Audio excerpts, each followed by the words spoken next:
I think our biggest challenge was last year we lost money. It was the only year in our history where we actually had a loss. And mentally, that's brutal. You know, we've had divisions that have lost money, but there's always been another. We're always starting new projects, right? We had for the first time what's called an abandoned project last year. We started up a business in Russia. The Russians are clearly smarter than we are. They ended up with the shoes. We ended up with no money. So it was like, wow, that really didn't go well. It just didn't go well at all. We thought it was going to be great. We were so excited. Not so. So, you know, between that and we've had, you know, some challenges with the economy and different issues. So mentally it's brutal. It's tough to get up in the morning to try not to lose money. Yeah. You know? Now, it might sound like you have a perfect life. It might sound like you got it all figured out, and now I know Diane, I know where she lives, I know the cars she drives, I know the lifestyle you live, which is pretty fabulous, you know, but you've built that. But it has not been all rosy and all peachy for you. You've been through a lot of stuff, and just like every one of us sitting here in this room, how did you and how do you go into your office every day, build a company, an international company that's going up and down in the fashion industry that's got to stay ahead of the curve? You know, how do you do all that and still have stuff going on in your life and not lose it? Well, I would say the biggest key for me is being present. And, you know, it's hard to explain this, so I'll give you two definitions. One is being present, that's the Landmark Education definition, and one is be where you are, if you ever saw Zig Ziglar. That's what he says. And essentially what it is having my brain and my body in the same place. So I'm not thinking about the errands I have to run or the stuff I left on the floor of my condo or the pile of paper on my desk or that I really want to go out and ride my bike this weekend. I'm not thinking about that now. I'm thinking about this, right? And so when you're at home with your kids, be with your kids, not on your BlackBerry. When you're at work, be at work. Don't have your family call you 52 times. Do you know what I mean? Like, be where you are. Have your brain and your body in the same place. Otherwise, you're missing your whole life. You miss the whole thing. Because you could get so wrapped up in a problem, and you could have that problem for 7 whole days. Some people have it for lifetimes, right? But there's just no quality of life. So when you're dealing with the problem, be in the problem. And when you're not dealing with the problem, and you're riding your bike, be on your bike. You know? Is that... Yeah, so even when you had the shoulder injury, and that was something that is like things that I know that many of us in the room have dealt with, where you still had to be present on top of Vicodin, right? Yes, I remember. Yeah, I remember too. Yeah, that was hard. Yeah, I broke my shoulder. It took me a year to. But yeah, I was in pain all the time. It was really bad. I'd have to go to physical therapy during the day, and someone would have to drive me there and pick me up because I had to take Vicodin to go to physical therapy because they wanted to do this with my arm. It was terrible, right? And you know, I was not thinking well, and I mean, it only went on for a year. It's like an inordinate amount of time, but I think by nature I'm just optimistic.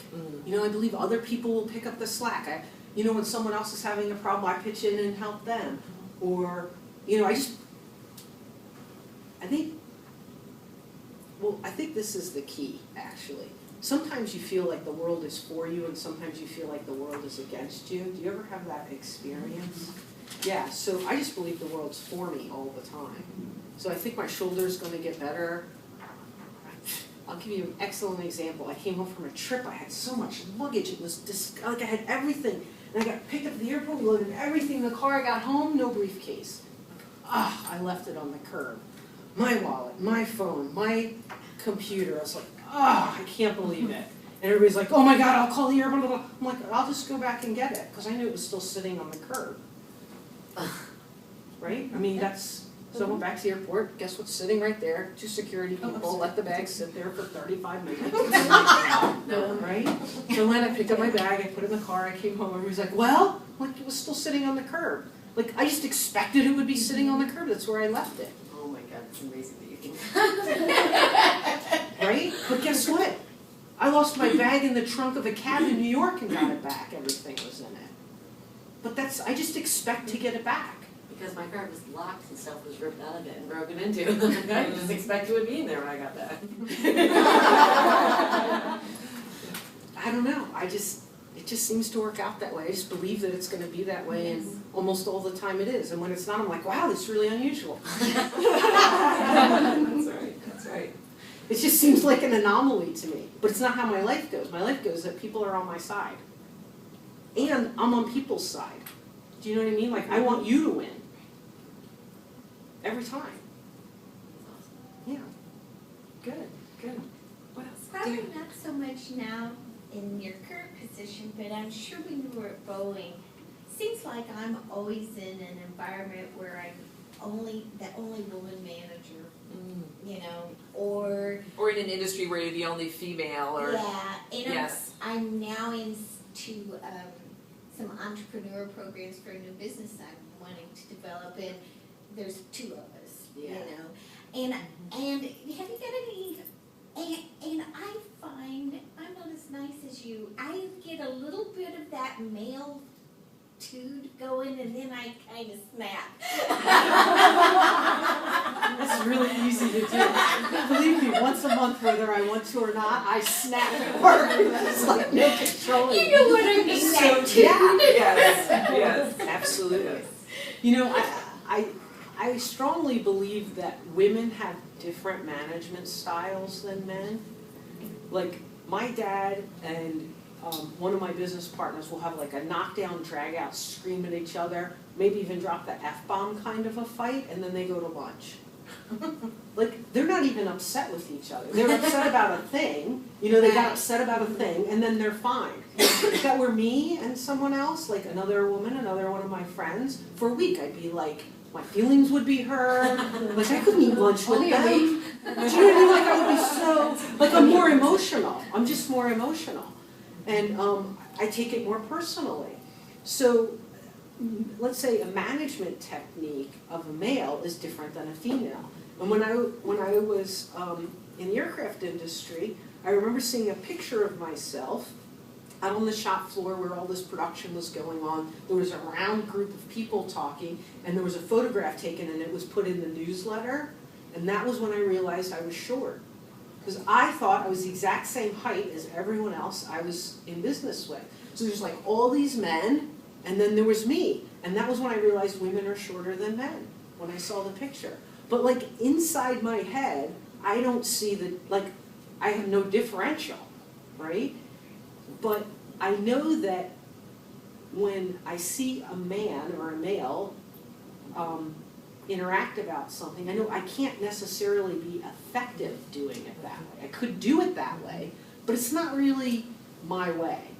And so I find that I have to be true to how I feel, otherwise it gets screwed up.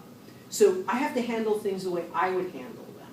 So I almost have to take, like even if I see something that worked, I have to alter it to make it work for my personality. It's sort of like in sales. If I tried to sell like you, I would look inauthentic, and no one would believe me, and I would be done, right? But if I take what you're doing successfully and do it how I would do it, maybe do the same things, then it may work, you know, then it could very well work if that's a good thing, right? But it's because I'm making it my own, because I have to come off as true in order to be effective, I say. So when the males are giving you that little attitude thing, how do you handle it? With humor, I imagine. How do you handle it? I don't get that. See, that's Diana, I was gonna add the same thing when you were asking that question. I was thinking about the fact that my company, Black Dress Partners, is geared specifically for women business owners. And oddly enough, half of my clients in my consulting company are men. And they don't relate to like the gender thing. They don't care what that's the name of my company, that well, half of my clients are women, that everything I do is geared for women. It doesn't even occur to them. I mean, What am I doing wrong? it's how you are relating to yourself. Okay. It's how you relate to female, how you relate to male. It's some old stuff that, because when you say, you don't get that, I don't get that either. Yeah. I mean, my male clients let me come in and boss them around and tell them what to do and how to do it, and We just got asked, Keisha and I just Don't did even think a thing of it. this radio interview last week, and one of the questions on there, this lady asked us, being two women business owners. How do you compete in a male-driven industry, Yeah. such as advertising, marketing? And I was like, the male part doesn't matter. Right. Yeah. We just do a good job. Yeah. Yes. It doesn't matter if our competition, the competing for the client is male. It just doesn't matter. We just do what we do. Well, We do a good job. We are Yes. honest, and it doesn't matter if we're female. And we haven't really encountered anything. It doesn't matter now that I'm doing my own business as much, but It matters And- the other direction. It matters when you're when under I'm the men or boss working of with a men. I was the group only of OB tech and guys, all men. I get the two. When I'm a boss, when I've been in advertising, and that one company was a nightmare. That was the worst for the two. But if I'm the boss of a group of men, but I'm not the owner, that's when I've had it. it's probably a whole other conversation, and we could bring in some WashU I'm research. sorry? So no. It's a good it's a valid question. It's just so deep. Yeah, yeah. Part of why, Gail, thank you. You have Thank you. company, I mean, I had that, I've had that until I owned my own company. Yeah. Okay, I'm No, that's okay. I was just going to add I'm to just the wrong person to ask. She's the right person to ask. I don't have any experience like that. And what I was just going to add is that, what we are using, obviously, a room here at WashU. I'm getting my master's in human resources management here, and we are often talking about all of the research behind those kinds of topics, and there's semester-long courses on that dynamic alone, But as we kind of wrap up, I would just push back a little bit and challenge you to say, here you have two people in the room who don't deal with that. It doesn't show up in our life as a thing to deal with. So you might want to ask yourself why it's showing up for you. Good point. Okay, so thanks. So it's 10 o'clock, and in the interest of time, we all have businesses to run. I want to kind of wrap up and thank you so much for coming. I will email you Diane's retail outlet information, a coupon. I want to give each of you information about Black Dress Circle, which is a CEO peer group for women business owners who have more than $1 million in revenue. And so I want to share that with you before you go. Please take some refreshments with you if you'd like. Does anyone have any closing comments or questions or anything that you want to add as we close? You were phenomenal. Oh, Yeah. thank This was you. great. Thank you.